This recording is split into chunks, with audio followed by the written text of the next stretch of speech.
शुरुआत करते हैं एक ऐसे बादशाह के जिक्र से जिसका बयान खुद कुरान पाक में मौजूद है। जुल्करनैन कोई आम बादशाह नहीं थे, बल्कि एक ऐसे अजीम हुक्मरान थे जिन्हें अल्लाह ने दुनिया के दो किनारों मशरिक और मगरिब तक की हुकूमत अता की थी।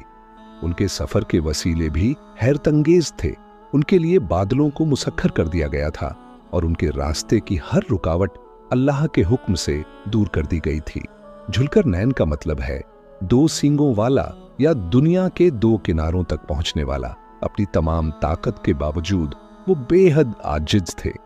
उन्होंने खाना काबा का तवाफ किया और हमेशा अपनी कमाल की तवाज़ो और इंकसारी पेश की।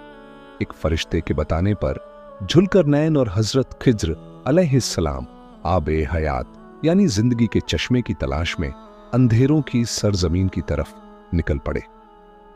इसी सफर के दौरान एक अनोखा वाकया पेश आया।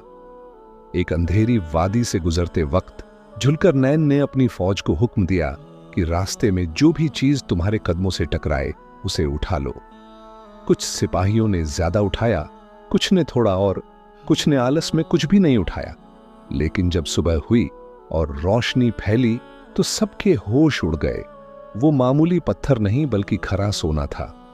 इससे हमें ये बड़ा सबक मिलता है कि दुनिया एक इम्तिहान की वादी है। यहाँ जो जितनी नेकियां जमा करेगा आखिरत में वो उतना ही कामयाब होगा। जब कुरैश ने नबी करीम सल्लल्लाहु अलैहि वसल्लम से जुल्करनैन के बारे में सवाल किया, तब अल्लाह ने सूरह अल कहफ नाजिल फरमाई। जुल्करनैन ने 3 बड़े सफर किए।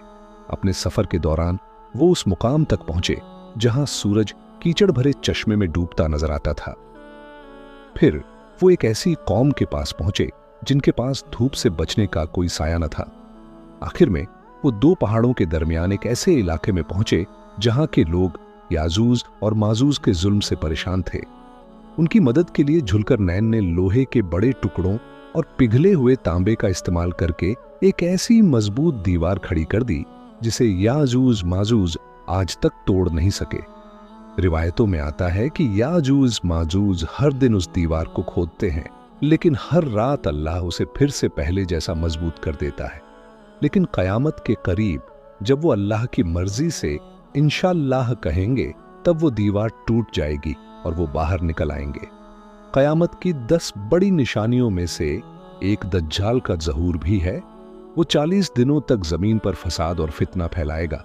उसी दौरान अल्लाह के हुक्म से हजरत ईसा अलैहिस्सलाम दमिश्क के सफेद मीनार पर नाजिल होंगे और दज्जाल का पीछा करके उसका खात्मा करेंगे। याजूज और माजूज की तादाद इतनी बेपनाह होगी कि वो समंदरों का पानी पी जाएंगे और हर तरफ तबाही मचा देंगे।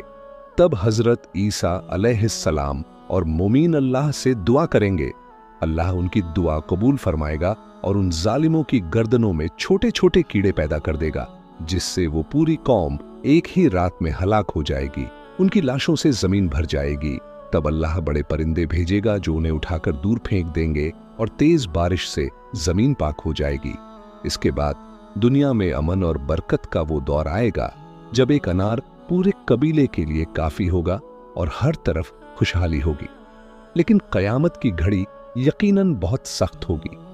वो झलझला इतना खौफनाक होगा कि हर दूध पिलाने वाली मां अपने बच्चे को भूल जाएगी। जुल्करनैन की ये अजीम दास्तान हमें सिखाती है कि असली अजमत ताकत और हुकूमत में नहीं, बल्कि उसे अल्लाह की राह में नेकी और इंसाफ के लिए इस्तेमाल करने में है। दुनिया फानी है और हमारा हर अमल आखिरत की तैयारी है। अल्लाह हम सबको इन बड़े फितनों से महफूज रखे, दज्जाल के शर से बचाए और हमें हक के रास्ते पर चलने की तौफीक अता फरमाए। आमीन या रब्बुल आलमीन।